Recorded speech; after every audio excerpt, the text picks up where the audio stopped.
Assalamualaikum warahmatullahi wabarakatuh. Alhamdulillah wa syukurillah. Segala puja dan puji bagi Allah, karena berkat rahmat dan hidayahnya lah sehingga Anda dan saya kembali bersua dalam channel ini, dalam acara yang sangat spesial ini, dan tetap bersama dengan saya Dr. Ari Tulung. Sahabat yang budiman, beberapa hari yang lalu ada subscriber yang bertanya terkait dengan salah satu video saya di YouTube. Beliau bertanya begini, saya bacakan ya. Ini pertanyaan seperti ini. Assalamualaikum channel Dr. Ari Tulung, apa kabar? Ya. Waalaikumsalam, baik. Perkenalkan, nama saya Andi Pratama. Jadi nama samaran ini. Oke. Begini pertanyaan saya. Saya punya tetangga. Ya. Jadi saya punya tetangga adalah anak angkat dari suami istri. Jadi tetangganya ini adalah anak angkat suami istri. Kemudian bapak angkat dari tetangga saya tersebut itu meninggal dunia. Kemudian ibu angkatnya kawin lagi. Oh iya. Setelah kawin lagi, ibu angkat tetangga saya itu meninggal dunia. Kemudian harta dari ibu angkat anak saya itu oleh suami keduanya. Jadi dikuasai oleh suami keduanya. Nah, ibu angkat saya itu tidak punya anak. Saya lah satu-satunya anak. Jadi tetangga saya itulah yang menjadi anak satu-satunya yang diangkat berdasarkan putusan pengadilan atau berdasarkan penetapan pengadilan ya. Bukan putusan tapi penetapan pengadilan. Ya, baik. Jadi ini ceritanya adalah prahara anak angkat ya. Pertanyaan saya, apakah anak angkat itu berhak mendapatkan warisan? Karena dipikir-pikir hanya dia satu-satunya anak, walaupun anak angkat dari almarhumah. Terima kasih atas segala jawabannya. Mohon penjelasan yang singkat dan jelas. Nah, itulah bunyi pertanyaannya tadi ya. Pertanyaan dari sahabat subscriber tentang apakah anak angkat ini mendapat bagian dari warisan. Ini kasusnya ya. Baik, saya akan menjawab pertanyaan ini dengan singkat dan jelas sebagaimana permintaan beliau.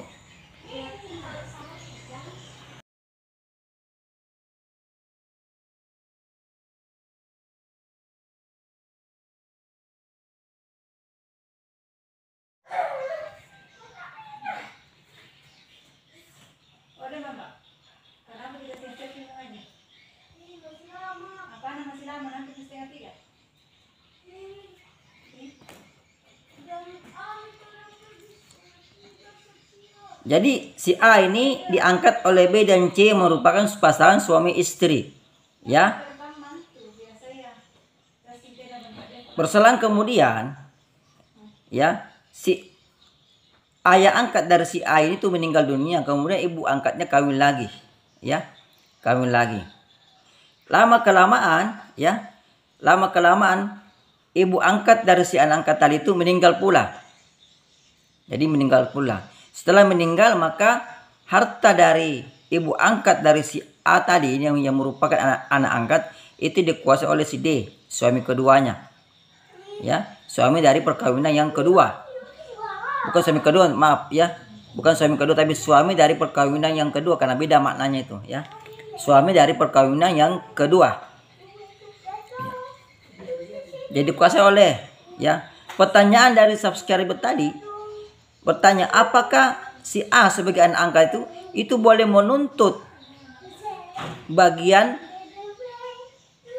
ya, bagian. Nah, untuk menjawab pertanyaan ini maka kita masuk dulu hukumnya Ya, di hukumnya itu apakah anak angkat itu tidak mendapatkan bagian warisan dari orang tua angkatnya?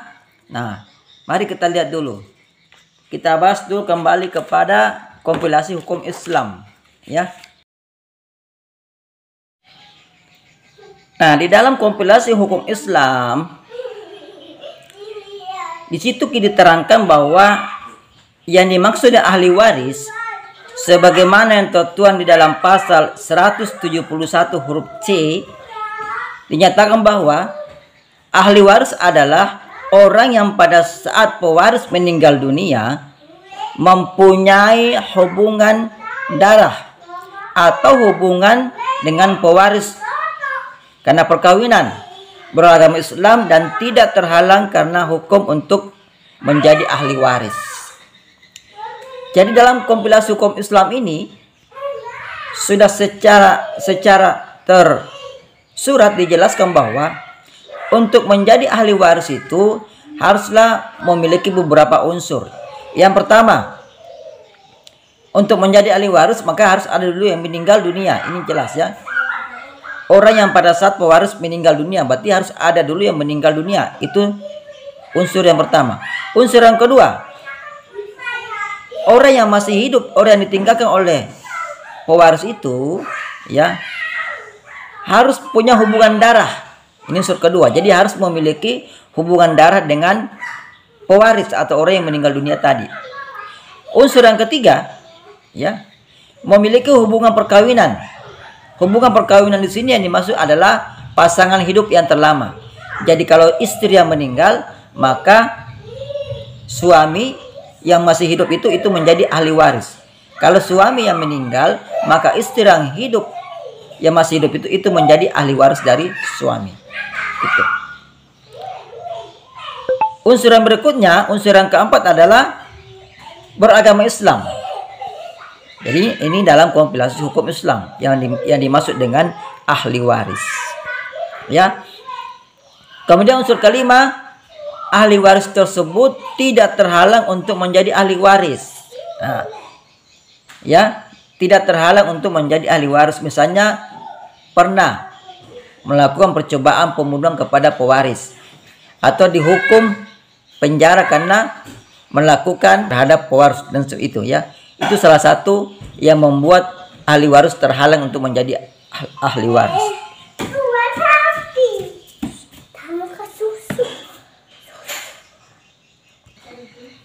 Dari ketentuan ini jelaslah bahwa untuk menjadi ahli waris maka punya hubungan darah dulu dan atau hubungan perkawinan.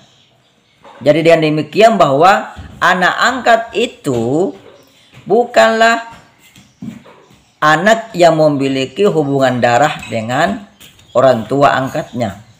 Sehingga dari penjelasan ini sudah jelas bahwa anak angkat tidaklah mendapatkan bagian warisan dari orang tua angkatnya. Kemudian di pasal lain, dalam pasal 1, di situ dijelaskan tentang pengertian anak angkat. Anak angkat di sini adalah anak yang dalam pemeliharaannya untuk hidupnya sehari-hari, biaya pendidikan dan biaya lainnya beralih tanggung jawabnya dari orang tua asal kepada orang tua angkatnya berdasarkan putusan pengadilan. Ketentuan pasal ini menyatakan bahwa untuk menjadi anak angkat itu haruslah dengan putusan pengadilan. Walaupun dia diangkat secara adat, tetapi kalau tidak melalui putusan pengadilan, maka dia bukan kategori sebagai anak angkat. Itu ya. Nah, kemudian di sini kalimat bahwa pemeliharaannya dalam sehari-hari itu termasuk biaya pendidikannya dan sebagainya itu beralih dari orang tua asal ke orang tua angkatnya. Di sini hanya memberikan gambaran bahwa yang beralih itu adalah biaya sehari-harinya, termasuk pendidikannya, ya, dan tanggung jawabnya sebagai orang tua pada umumnya. Di sini tidak menjelaskan secara tersurat bahwa anak angkat itu kita hubungkan dengan penjelasan di pasal 171 huruf C sebelumnya, ya, dapat disimpulkan bahwa tidak berhak atas harta warisan dari kedua atau salah satu orang tua angkatnya. Tapi ini bagi yang beragama Islam, ya, khusus yang beragama Islam. Karena pertanyaan tadi tidak menjelaskan apa agamanya, maka saya terangkan pula bagaimana kedudukan anak angkat yang beragamanya non-muslim.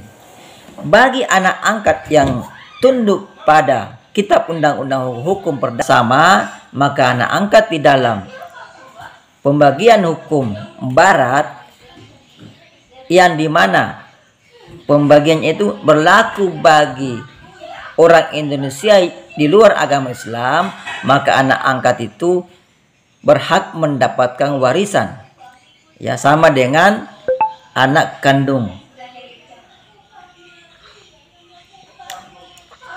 ya. Saya jelaskan karena pertanyaan dari subscriber tadi tidak menyebutkan apa agamanya. Jadi untuk mengetahui apakah anak angkat tersebut memperoleh warisan dari orang tua angkatnya ataukah tidak, maka kita perlu tahu dulu agamanya. Jika dia beragama Islam, maka anak angkat tersebut tidak mendapatkan warisan karena dia tunduk pada kompilasi hukum Islam pasal 171, ya, begitu. Kalau dia beragama non-muslim, maka dia tunduk kepada KUH Perdata yang menyatakan bahwa kedudukan anak angkat sama dengan kedudukan anak kandung. Sehingga karena sama kedudukannya, maka anak angkat di dalam hukum perdata barat yang berlaku kepada orang Indonesia yang beragama atau di luar agama Islam itu menjadi ahli waris pula. Begitu. Jadi, nah, itu jawaban singkat saya, ya, karena ini subscriber meminta jawaban yang singkat dan padat, maka demikianlah jawaban saya. Semoga jawaban ini memberikan faedah buat para. Silakan tinggalkan komennya dalam kolom komentar ini dan silakan meninggalkan pertanyaan bila memiliki permasalahan-permasalahan hukum.